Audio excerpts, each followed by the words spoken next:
Alors, donc, aujourd'hui, on va faire un cours de physique, niveau secondaire, intensité du courant électrique. On va commencer par la notion d'intensité du courant électrique. Alors, pour cela, on va faire une petite expérience, c'est-à-dire que expérience, et on peut discuter de l'expérience.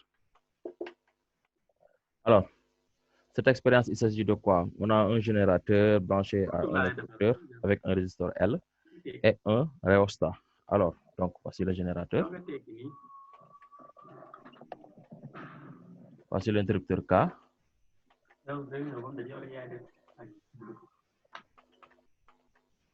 Et voici mon rhéostat.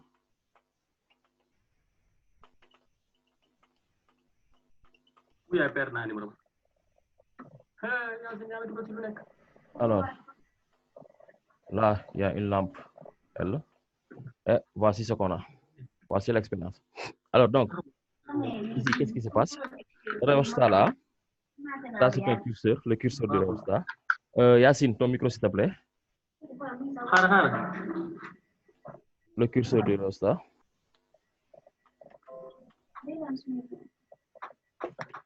Voici le curseur du rhéostat. Alors, ce curseur-là, qu'est-ce que ça fait? Lorsqu'on fait tomber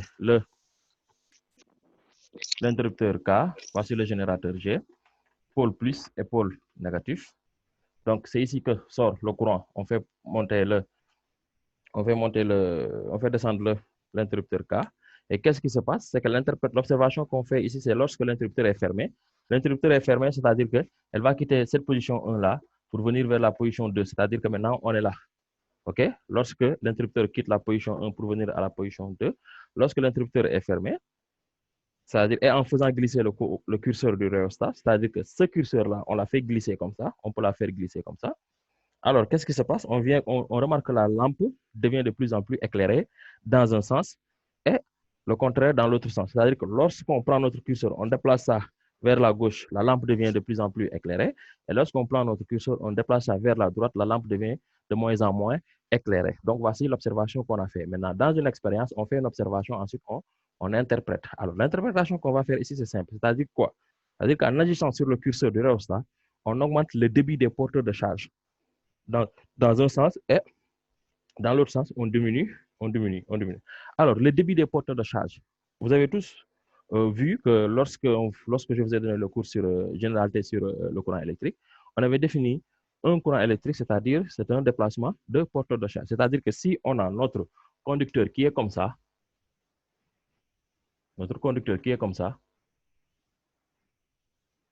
c'est-à-dire le fil là que vous voyez, ces fils-là, je l'ai agrandi et je l'ai fait comme ça. Maintenant, il y a des conducteurs. Les porteurs de charge que je vais appeler électrons. Ils sont des électrons. Ils sont comme ça. Alors, ce qui se passe pour ces électrons-là, c'est que ces électrons-là se déplacent suivant ce sens-là. Ils se déplacent suivant ce sens-là. Ils ont tous ce mouvement-là.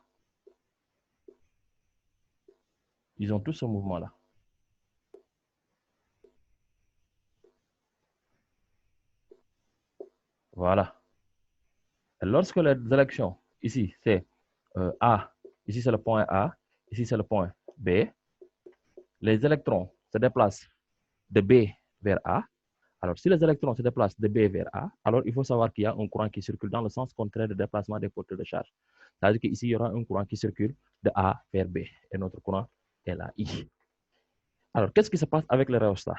Le rhéostat, genre Ubuntu bi nga xamantene, day tijjeeku du tëju. Quand on déplace le curseur vers la gauche, qu'est-ce que ça fait? Le rhéostat s'ouvre et le maximum de porteurs de charge passe. Or, si le maximum de porteurs de charge passe, il y a un maximum de porteurs de charge qui se déplace, il y a un maximum de courant qui se produit, et ce maximum de courant qui se produit là fait que notre lampe s'éclaire. Alors, si on déplace notre curseur vers la droite, la porte s'ouvre et le minimum de porteurs de charge passe, ce qui fait que le minimum de courant va se produire, et ce qui fait que l'intensité de l'éclairage de notre lampe diminue. Donc, en fait, c'est ça, ici, l'interprétation qu'on peut faire. Donc, on va dire que notre courant, la grandeur de notre intensité, dépend du nombre de porteurs de charge qui se déplacent, c'est-à-dire le nombre de porteurs de charge qui passent par la porte du rhéostat. Et le fait que ces porteurs de charge-là passent au niveau du rhéostat, on va créer ce qu'on appelle un débit de porteur de charge. Et ce qui fait que notre courant électrique va dépendre du débit de porteur de charge qui va passer. Alors, on définit. Conclusion, on va dire que donc, la variation de débit des porteurs de charge électrons-ions est liée à une grandeur électrique appelée courant, intensité du courant. On va dire la variation, conclusion, la variation du débit D, conclusion, la variation du débit D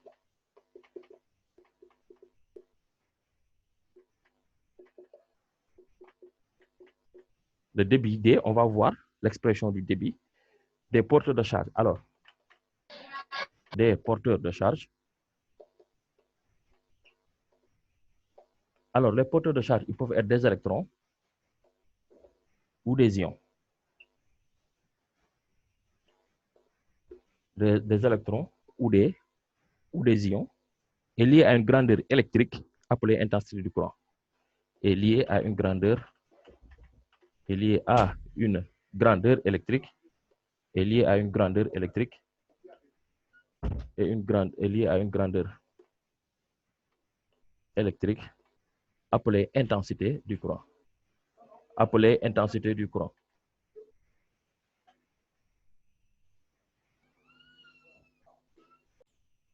Alors, est lié à une grandeur électrique appelée intensité du courant.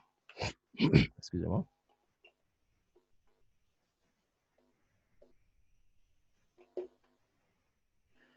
Alors, donc, par définition, on va dire que l'intensité du courant électrique à travers un conducteur est la quantité d'électricité Q qui traverse chaque section S de ce conducteur-là. Alors, qu'est-ce qui se passe? Ce qui se passe, c'est que quand je vais prendre ça, je crée ici une section. Donc, je vais appeler l'intensité du courant. C'est le nombre d'électrons. C'est le nombre d'électrons ou quantité de porteurs de charge qui passe à travers cette section-là. Définition. Intensité du courant. Intensité du courant.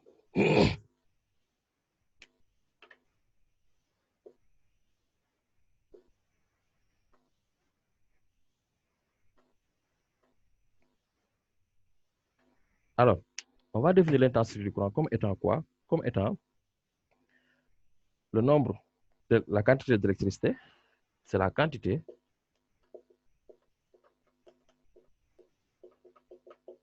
d'électricité Q. La quantité d'électricité Q qui traverse chaque section S qui traverse chaque section S qui traverse chaque section S de ce conducteur pendant l'unité de temps de ce conducteur pendant l'unité de temps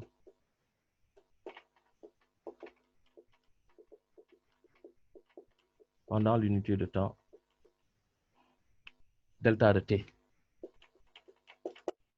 pendant l'unité de temps delta de t. Elle est notée I. Elle est notée grand I et s'exprime en ampères.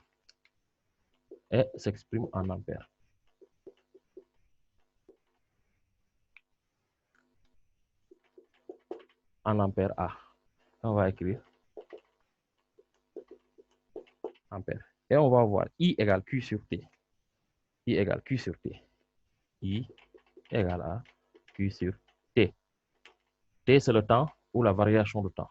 Ici, Q s'exprime en coulomb. T en secondes. Et I va s'exprimer en ampères A. en ampères, A. Et donc, voici l'intensité, l'expression de l'intensité I. Alors, maintenant, qu'est-ce qui se passe? Si il est possible de définir Q comme, exemple, la quantité d'électricité, on peut essayer de chercher une formule pour Q. C'est-à-dire, on va dire que c'est le nombre d'électrons qui traversent une section S. Et on va essayer de sortir une formule en fonction de ça. On va dire maintenant, si N est le nombre d'électrons qui traversent la section S pendant la durée T, si N, si grand N est le nombre d'électrons qui traversent la section S pendant la durée delta de T, et le nombre d'électrons qui traversent la section S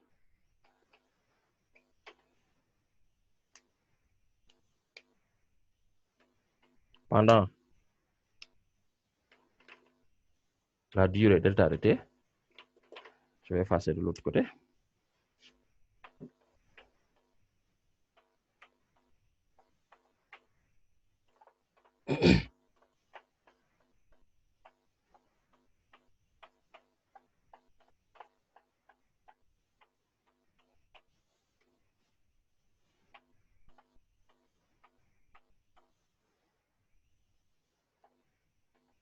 Alors, qu'est-ce que j'ai dit? J'ai dit que si N est le nombre d'électrons qui traversent la section S pendant la durée delta de T, alors on a, pendant la durée delta de T, dans la durée delta de T ou T, delta de T, c'est une variation de temps. Donc, ça veut dire que cette formule-là, je pouvais écrire ça Q, I égale Q sur delta de T. À la place de T, je peux dire U égale Q, I égale Q sur delta de T. Alors, donc, ici, pendant la durée de delta de T, on va dire Q égale à N fois E. Donc, ici, on va avoir Q égale à N fois E. Avec N, le nombre d'électrons, E, la charge élémentaire pour 1, la charge élémentaire pour un électron. OK? Donc, on va dire ici N, le nombre d'électrons,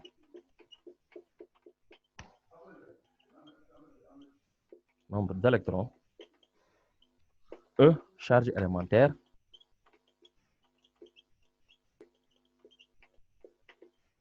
c'est-à-dire E égale à 1,6 10 puissance moins 19 coulombs. OK? C'est bon. Donc, ce qui fait qu'ensuite, là, je peux définir maintenant le débit d'électrons qui est égal à N sur T. On définit le débit.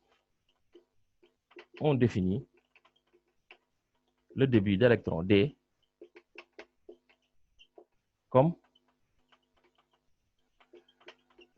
étant D égale à grand N sur T. C'est le nombre d'électrons qui traversent une section pendant une durée delta de T. Maintenant, si le débit c'est égal à N sur T et que Q égale N fois E, là,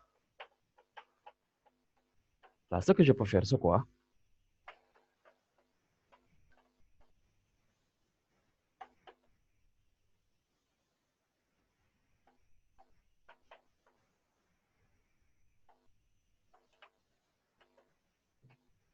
Donc, je peux réécrire la formule là, U qui est égal à Q sur T.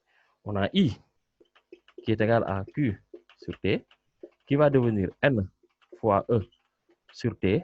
Et comme N sur T égale au débit, on va dire c'est égal à débit aussi fois E. Et voici, en fait, toutes les formules que vous avez pour I. C'est bon. Il n'y a pas de questions. Est-ce qu'il y a des questions? Aïcha Bob? OK. Aziz, Oui. je n'ai pas trop compris le début de. Le débit, c'est le nombre d'électrons qui traversent une section pendant une durée T. C'est simple, c'est une formule, nombre d'électrons sur le temps. C'est simple. Ok. Alors, donc là, ce qu'il faudrait faire, c'est-à-dire que il y a des unités pour la quantité d'électricité qu'on appelle, remarque, l'ampère-heure. Remarque. dans l'industrie, la quantité d'électricité s'exprime souvent en ampères par heure, c'est-à-dire 1 ampère heure. H est égal à 3600 coulombs. Il faut savoir ça. C'est une unité de la quantité d'électricité. Au-delà de ça, vous pouvez avoir aussi l'intensité I, l'ampère et ses multiples. On a l'ampère, ensuite les mini-ampères, l'ampère qui est là, le mini-ampère qui est là, qui est égal à 10 puissance moins 3 ampères. Ensuite, le micro-ampère qui est là, qui est égal à 10 puissance moins 6 ampères. 10 puissance moins 6 ampères. Ensuite, le nanoampère qui est là. Le nanoampère, c'est 10 puissance moins 9 ampères qui est là. Le nanoampère, N ampère. 10 puissance moins 9 ampères. 10 puissance moins 9 ampères. Ensuite, les sous-multiples. Les multiples, ça, ce sont les sous-multiples de l'ampère. Vous pouvez avoir le kiloampère. Le kiloampère, c'est 10 puissance 3 ampères. Donc, la plupart du temps, vous aurez des exercices qui travaillent sur ça.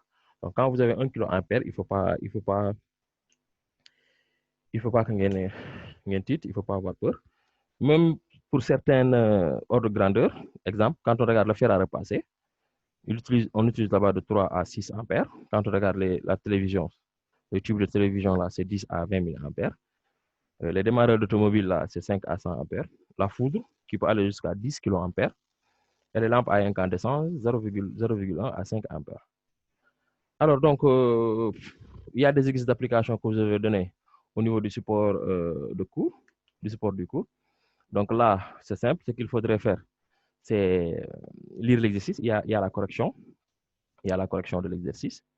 Donc, si vous n'avez pas compris la correction, vous pouvez le soumettre à Petit ou bien à moi. Vous pouvez faire ça. OK? C'est l'exercice d'application 1 et l'exercice d'application 2. De toute façon, la correction du moins est là-dessus. Hein? Donc, on va sauter l'exercice d'application et aller directement sur ce qu'on appelle la mesure d'intensité, c'est-à-dire comment mesurer l'intensité du courant électrique. OK? Alors, donc, là, la mesure du courant, il faut savoir qu'il y a un appareil spécial qui sert à mesurer l'intensité du courant. Et l'appareil qui permet de mesurer l'intensité du courant est appelé l'ampèremètre. L'appareil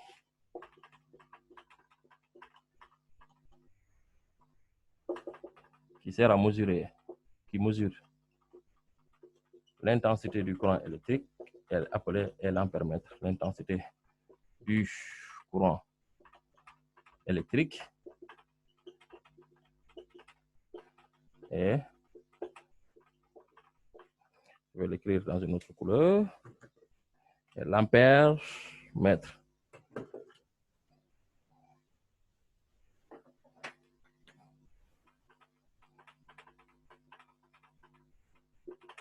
Alors, donc, ce n'est pas n'importe comment qu'il faudrait placer cet ampèremètre-là. Et au-delà de ça, il faut savoir qu'il y a différents types d'ampèremètres. Il y a l'ampèremètre à aigu et les ampèremètres à affichage numérique. Hein? Okay? On a deux types d'ampèremètres. L'ampèremètre à aigu.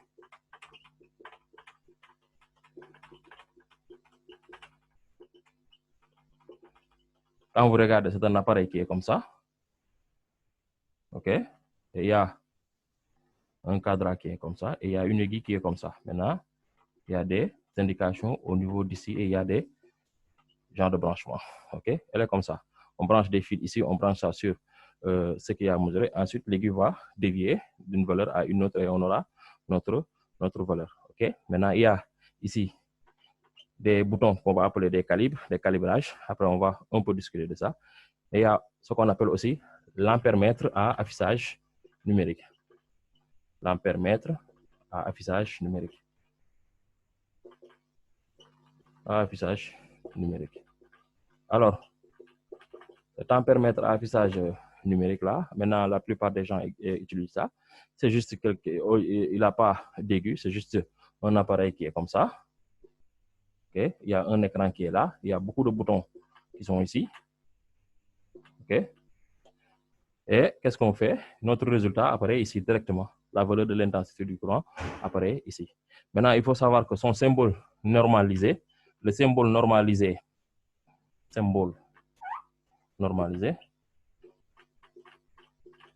le symbole normalisé pour un ampère-mètre, c'est quoi? C'est-à-dire que lorsque vous voyez ça au niveau d'un circuit, sachez qu'il s'agit d'un ampère-mètre.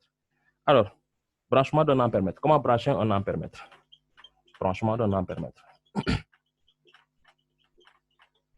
Branchement d'un ampère-mètre.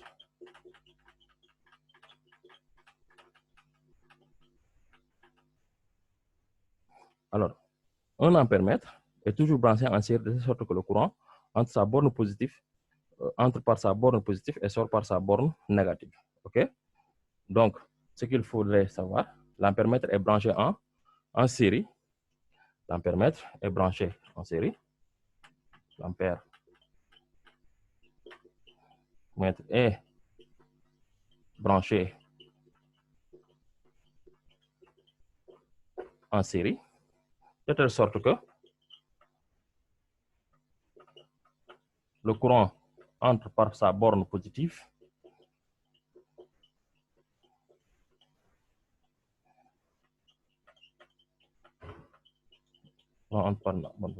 et sort par sa borne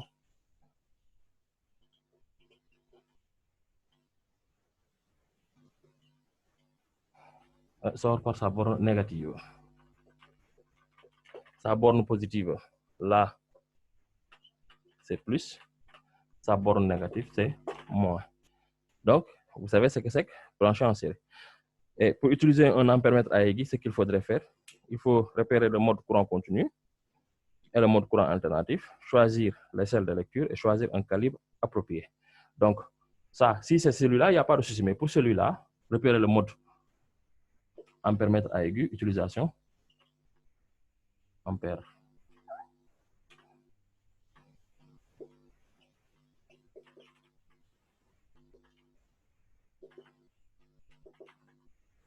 Première chose à faire, c'est repérer le mode courant continu.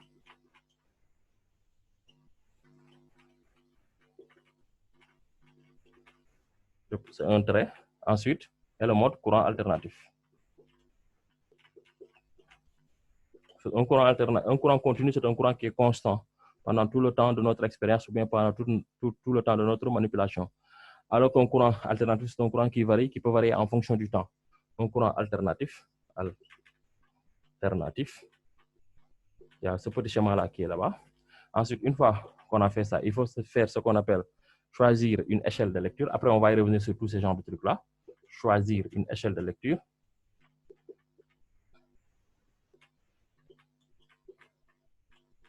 Une fois qu'on a choisi ce qu'on appelle une échelle de lecture, il faut choisir un calibre approprié. Choisir un calibre approprié. Choisir un calibre approprié.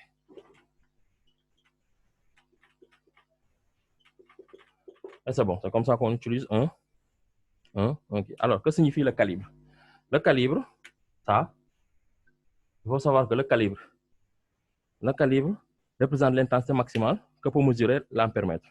C'est-à-dire qu'au-delà de cette valeur-là, l'ampère-mètre est détérioré. Donc, il faut donc bien choisir le début de calibre.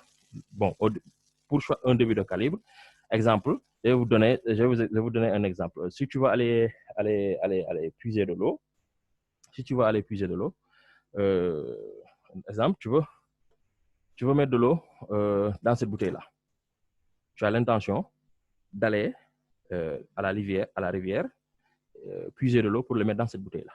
Alors, quand tu pars à la rivière, qu'est-ce que tu vas emporter pour mettre de l'eau pour venir ensuite le mettre ici? Tu n'oses pas emmener ça.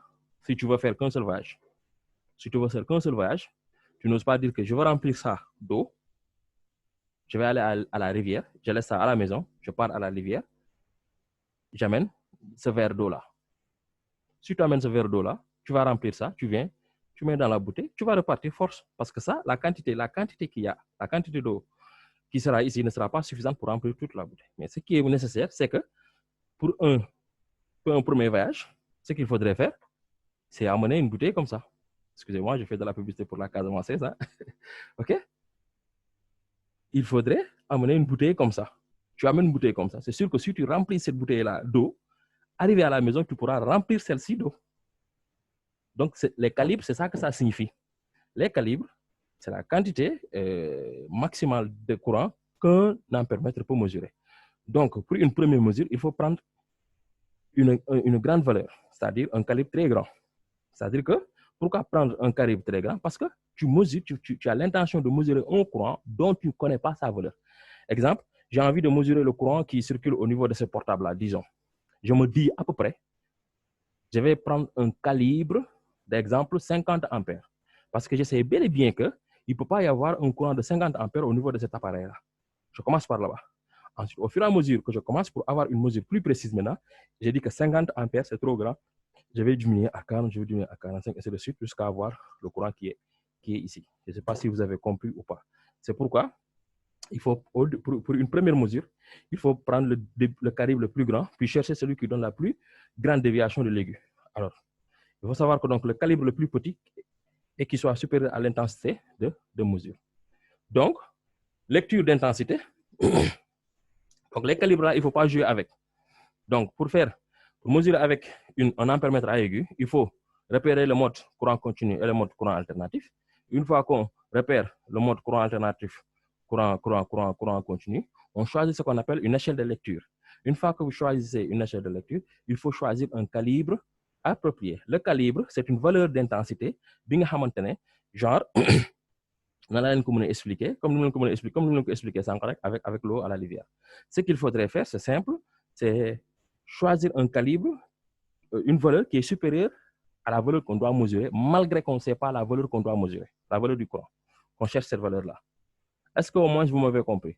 On prend une valeur, on choisit une valeur qui est sûrement supérieure à la valeur du courant qu'on va mesurer. Est-ce que vous avez compris, Yassine? Oui. Hein? Aziz? Oui. Qui a compris? Yassine, tu as compris? Non. Yassine?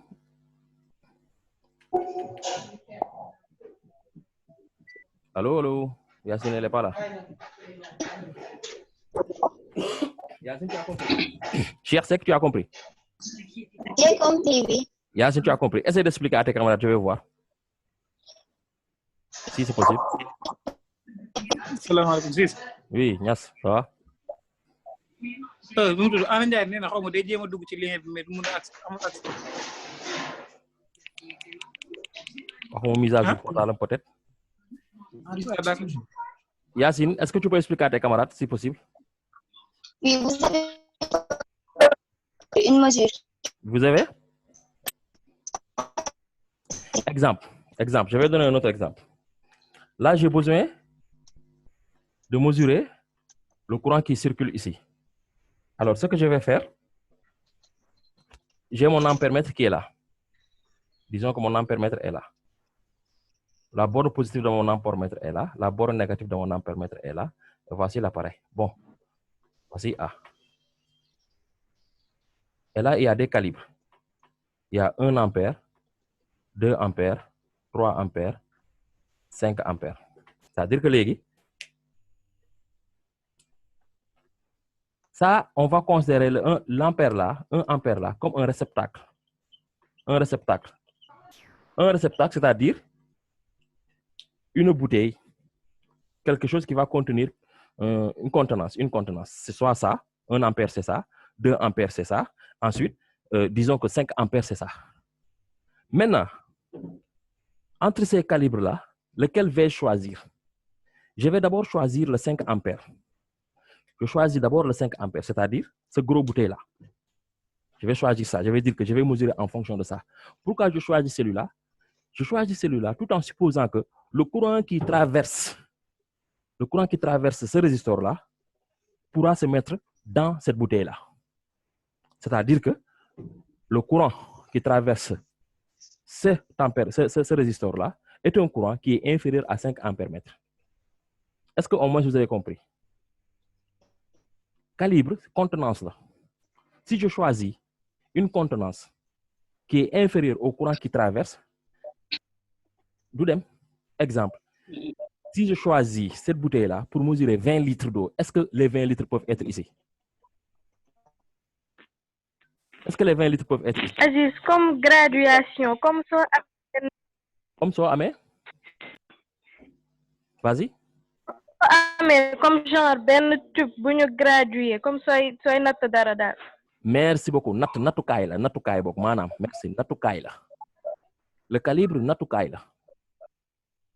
Sooy dem boutique pour jënd 20 litres d'huile, tu peux pas amener une bouteille de 10 litres. Si tu pars à la boutique pour acheter 20 litres d'huile, tu peux pas amener une bouteille de 10 litres. Oui ou non? Oui. Vous avez compris? Tu peux pas aller à la boutique Oui. et je vais acheter une bouteille de l'huile à 20 litres et amener une bouteille de 10 litres. Mais ici, le problème, c'est quoi? Le problème se trouve où? Toi, tu pars à la boutique, tu sais déjà la quantité que tu vas acheter. Tu sais déjà la quantité que tu vas acheter. Donc, tu sais quelle contenance amener. Mais le problème avec les calibres et les courants là, c'est que tu ne sais pas quelle quantité acheter. Donc, ce qui est sûr, c'est amener une contenance de grande quantité. Merci beaucoup, tu as compris. Mais si tu as yóbbu li nga xamantene doyut, problème amna. Tu as compris, Zubeda? Oui, j'ai compris. Bon. Tu as compris? Imagine-toi maintenant, Zubeda, que tu pars à la boutique pour acheter 1 litre d'huile et tu amènes un fût de 100 litres. C'est absurde, non? Hein? Tu pars à la boutique pour acheter 1 litre d'huile, tu amènes un fût de 100 litres. C'est absurde. C'est pourquoi le calibre ne doit pas aussi être tellement supérieur par rapport à la mesure qu'on doit faire. Donc, à peu près. Voilà, merci. Tu commences par quelque chose de grand. En fonction de ton résultat, tu dis que ça, c'est trop grand par rapport à ma mesure. Je diminue. Mais Aziz, oui. Par exemple, on va dire que le courant électrique qui traverse le réseau est inférieur à 50 ampères, par exemple. Oui. Si on te dit ça. Non, on ne va pas te le dire. C'est-à-dire, exemple, que, bon, on peut le dire parfois. Ça dépend des exercices. Tu peux calculer, exemple, le courant qui traverse ici, c'est 4 ampères. On dit quel est le calibre approprié. Est-ce qu'un ampère est approprié pour mesurer ça? Non. Pourquoi? Parce qu'un ampère est inférieur à 4 ampères. Oui. Est-ce que 2 ampères est approprié? Non. Est-ce que 3 ampères est approprié? Non. Qu'est-ce qui est approprié ici? 5 ampères. Voilà, 5 ampères. Voilà, maintenant, faisons un autre exemple. Là, on a 5 ampères. Là, on a 20 ampères. Là, on a 40 ampères. Là, on a 5 ampères.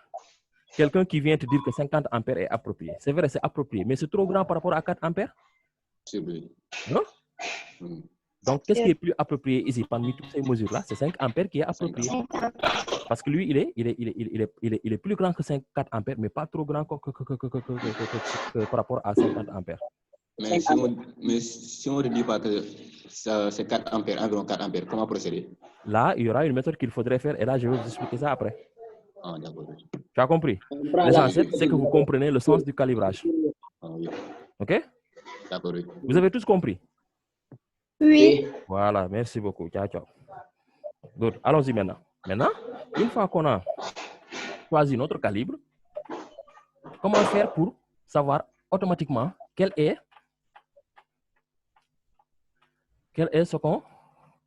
l'intensité du courant qui traverse? Il faut savoir que l'intensité du courant, c'est lecture fois calibre sur nombre total de division. Intensité du courant, c'est lecture fois calibre sur nombre total de division. Alors, je vous explique comment ça se passe. Ça, c'est notre formule. Ça, c'est de manière expérimentale. Qu'est-ce qui se passe? Ce qui se passe, c'est que moi, j'ai mon appareil, mon ampèremètre qui est là. Et là, disons que j'ai ça. Alors là, j'ai des divisions. C'est ça qu'on appelle les divisions. Est-ce que vous avez compris? Là, j'ai 0 et là, j'ai 150 divisions. Alors, ce qui se passe, là, j'ai les calibres. 1, 2, 3, 4. Disons que là, j'ai 1 ampère. Là, j'ai 5 ampères. Là, j'ai 7 ampères. J'ai 8 ampères. Et qu'est-ce que j'ai fait? Il y a les branchements qui sont là. Borne positif, borne négatif. Je branche ça au niveau de mon ampèremètre qui est là. Je branche ça au niveau de ce fil-là. Qu'est-ce qui se passe? Automatiquement, la déviation, cet aigu-là dévie ici, au niveau de cette division-là. Et là, je vais dire que c'est la division 130. Elle dévie au niveau de 130. Elle dévie au niveau de 130. Et là, ce qui se passe, c'est quoi? C'est que pour avoir maintenant l'intensité, l'expérimentateur, il est obligé d'appliquer cette formule-là. Lecture, je lis 130. Je mets donc I égale 130. Multiplié par quoi? Multiplié par le calibre. Or, je vais choisir un calibre de 5 ampères. C'est ça que je vais choisir. Je fais 5. Divisé par combien? Divisé par le nombre total de division, 150. Je vais diviser par 150. Et je calcule. Je vais faire 5 fois 130 divisé par 150. Et le résultat que j'aurai, c'est la valeur du courant qui traverse ce résistor-là. Est-ce que vous avez compris? Oui. Vous avez compris? Oui, oui. Voilà. Donc c'est comme ça qu'il faudrait lire la valeur de l'intensité. Maintenant, on va parler maintenant toute mesure. Il faut savoir que toute mesure, toute expérience a ce qu'on appelle des incertitudes. Les expériences, c'est-à-dire qu'une expérience n'est jamais parfaite. Il y a toujours des erreurs. Et ces erreurs-là, il faudrait les calculer pour savoir si on peut minimiser nos erreurs ou bien si ce sont de grandes erreurs, on est obligé de reprendre notre expérience. Et ça qu'on appelle, on va appeler les incertitudes de mesure. Est-ce que vous avez bien compris? Parce que je peux dire à un élève de mesurer ça, il prend la double décimètre, il mesure, il trouve 6 cm. Un autre vient, trouve 5,8 cm. Un autre vient, trouve 5,9 cm. Vous avez vu? Donc, une mesure n'est jamais parfaite. Il y a toujours des erreurs, il y a toujours des incertitudes et il faut apprendre à calculer ces incertitudes-là. Maintenant, suivant la valeur de ces incertitudes-là, que tu verras, est-ce qu'il est nécessaire de reprendre mon expérience ou pas? OK? Good. C'est bon jusqu'à présent. Vous tenez bon? Oui. Oui, c'est bon. D'accord.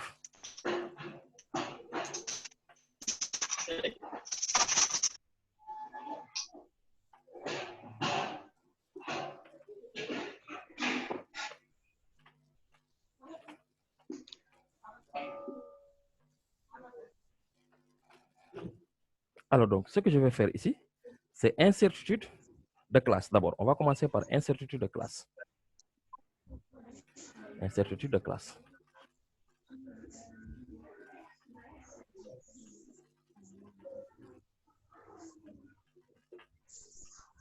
Alors, la classe de l'ampèremètre est une donnée technique du constructeur qui permet d'évaluer l'incertitude absolue sur la mesure d'intensité. Il faut savoir ça. La classe de l'ampèremètre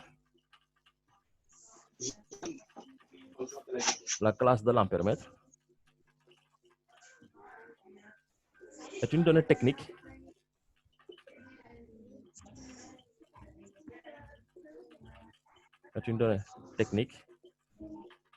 donnée par le constructeur ou bien celui qui a fabriqué l'ampèremètre, quoi.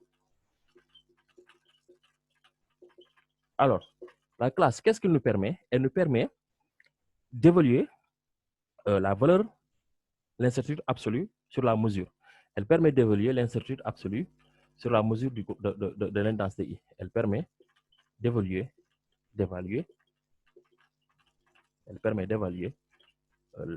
l'incertitude absolue, incertitude absolue sur l'intensité du courant.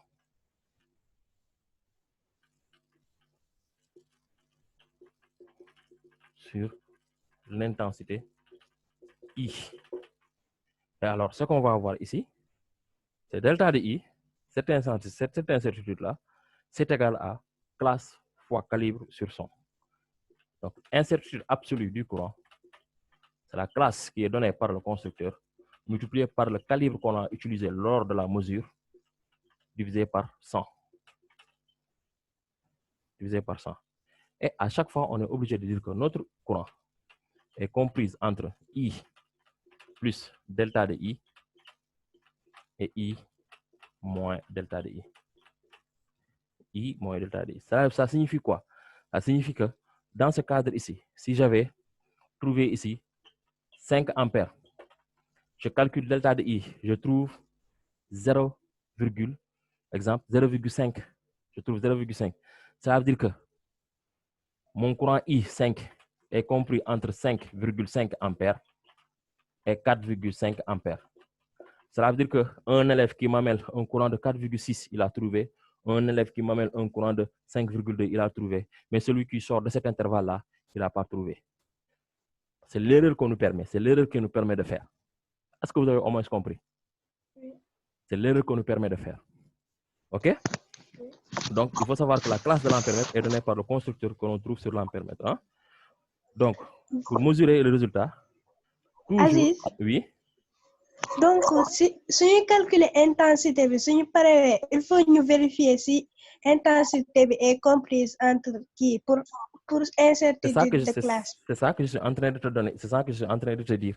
C'est pas à chaque fois parce que bon, ça dépend des exercices que vous allez avoir, mais ça, il faut la mesure d'un résultat. Ok, le résultat il doit toujours être présent de la forme I égale I mesuré. C'est ça que tu viens de me demander comme ça. Là, plus ou moins delta de I. C'est-à-dire que si on vous donne un exercice et qu'on vous donne la classe de l'ampèremètre, on vous demande quelle est la mesure de l'intensité. Il ne faut pas mesurer ici I, écrire 5 ampères et encadrer ça. Non, non, il faut aller regarder l'incertitude absolue sur le courant et dire que ici j'avais 5 ampères, vous allez dire ça. I égale à 5 ampères plus ou moins 0,5. Et vous encadrez ça. Comme ça, le correcteur il saura que toi tu as mesuré une valeur de 5 ampères sur une incertitude absolue de 0,5. Est-ce que tu as compris, Soumaré? Oui, oui. Donc, la mesure, il faut toujours présenter ça. Il faut toujours présenter ça comme ça. Donc, ça, c'est l'incertitude absolue. Il ne faut pas oublier, ça, c'est l'incertitude absolue. Hein? C'est ça qu'on appelle incertitude absolue. Donc, on ne va pas vous dire calculer delta de I, mais on va vous dire calculer l'incertitude absolue sur le courant. Donc, il faut savoir que l'incertitude absolue, c'est la classe incertitude absolue. C'est la classe multipliée par le calibre divisé par 100. Je vais vous encadrer ça. Il y a ça qui est là.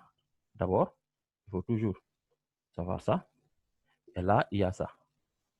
Il ne faut pas oublier. Ensuite, au niveau, après l'incertitude absolue, il y a ce qu'on appelle l'incertitude relative. L'incertitude relative.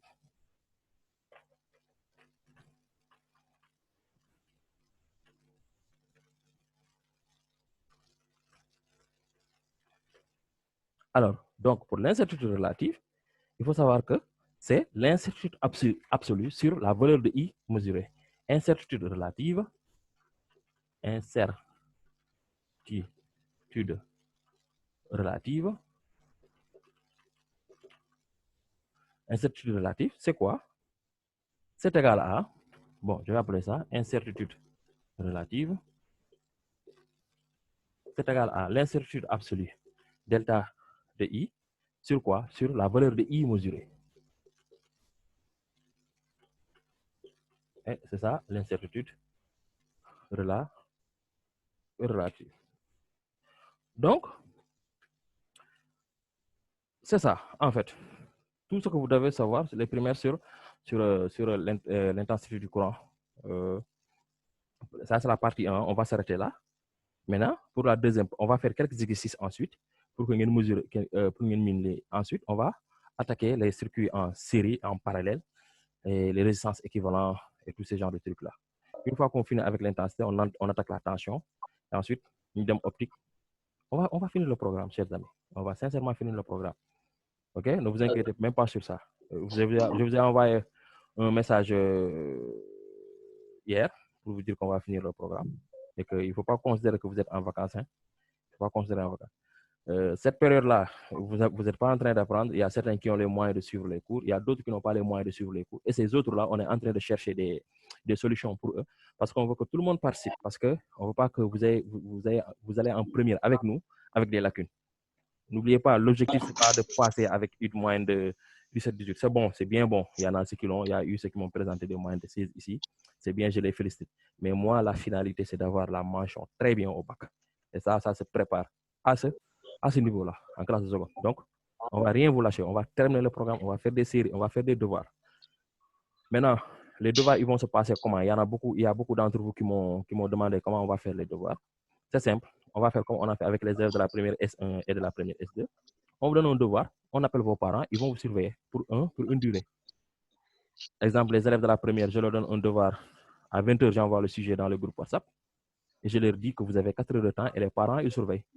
À minuit, j'envoie un message, ils me rendent ça par WhatsApp, ils photographient ça, ils me rendent ça et je corrige ça. Je vais corriger ça et chacun aura sa note. Chacun aura sa note. Donc, bon, il faut qu'on s'adapte. Il faut qu'on s'adapte. On n'est pas des animaux. On ne vit pas par instinct. On a un cerveau pour réfléchir. Donc, on va s'adapter à cette situation-là. Ce n'est pas que y a la maladie, il y a ces genres de trucs-là que vous n'allez pas travailler. Non, non, on va s'adapter. On va s'adapter. La preuve en est que ceux qui n'ont pas la possibilité de faire des cours en ligne, parfois, on essaie de voir comment on fait. Parfois, bon, il y a certains qui sont encadrés par petits, mais en respectant les mesures, les barrières de sécurité, tous ces genres de trucs-là. On va continuer à faire ça jusqu'à ce qu'on termine le programme et on vous donne les vacances. Donc, vous n'êtes pas en vacances. Il faut vous mettre dans la tête que vous êtes toujours en classe. Vous faites des cours avec nous, OK? C'est bon. Maintenant, revoyez la vidéo bien. Prenez des notes si vous n'avez pas compris. Vous me contactez sur WhatsApp ou bien vous contactez Petit sur WhatsApp pour des explications. Maintenant, je vais vous dire les exercices qu'il faudrait commencer d'abord. Oui, Zoueda. Je vais vous envoyer un message sur WhatsApp pour vous dire les exercices que vous allez commencer. OK? D'accord. Alors, merci à vous tous. Hein? Merci. Ciao, ciao. Bon, Petit, on se retrouve tout à l'heure pour les élèves de dans 3 minutes pour les élèves de la première S. OK? Allez, merci. Ciao. OK, ciao, ciao.